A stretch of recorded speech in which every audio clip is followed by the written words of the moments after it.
kumele muntu ukuba thathe umphefumulo kaZulu.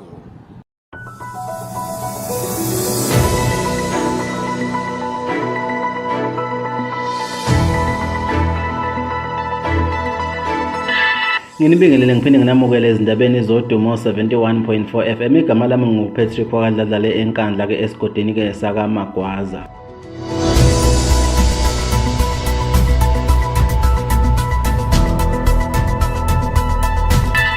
Lezi ezehola leshumi ebusuku sanibonani.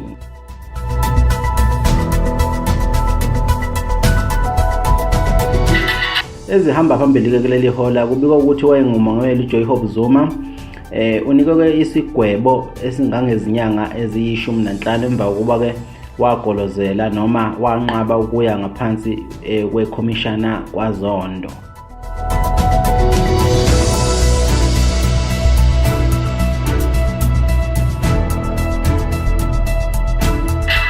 Babe sebephinda ke futhi bemnika izinsuku ezinhlanu ukuba ke anikele khona ke epolice station yasenkandla noma ke yaseGoli ezihambise emaphoyiseni.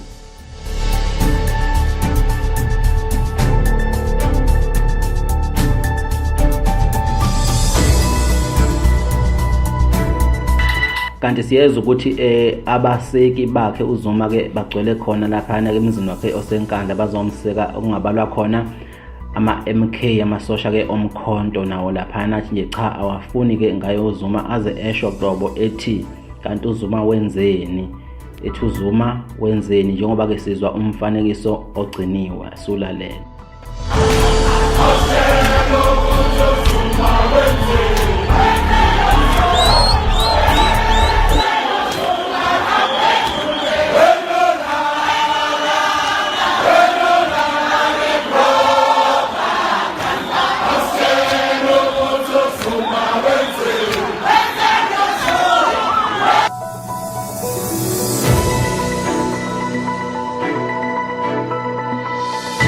Amaqembu ke amaningi ezepolitiki akuvezile ukuthi cha kukhombisile ngokusemthethweni noma kuvelile noma kubani ukuthi akekho ongaphezulu komthetho ngenxa ke yesinqumo esikhishwe yiyo ke ikhomishana kaZondo kuye owayengumongameli uJacob ke leyihlekisa Zuma yokuthi enikwe isigwebo esizinyanga eziyi15.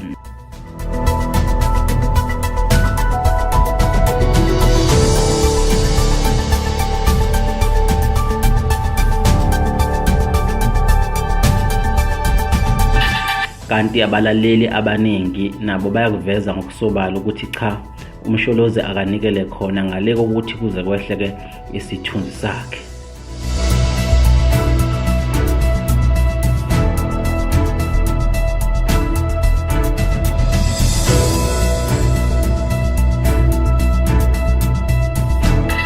Ebenginiphathele zona bekuyizo ke lezi ke kulo ihola ke leshumi ebusuku.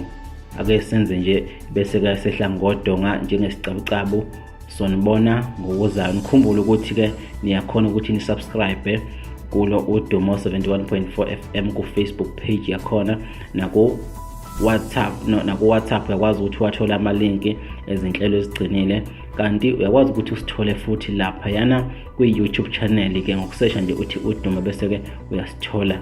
Bye bye. Ngivumele muntu ukuba thathe umphefumulo kaZulu. Ngexwayisa umnumzane uRamaphosa ngokuthi njengeqembu elibusayo bangalenzi iphutha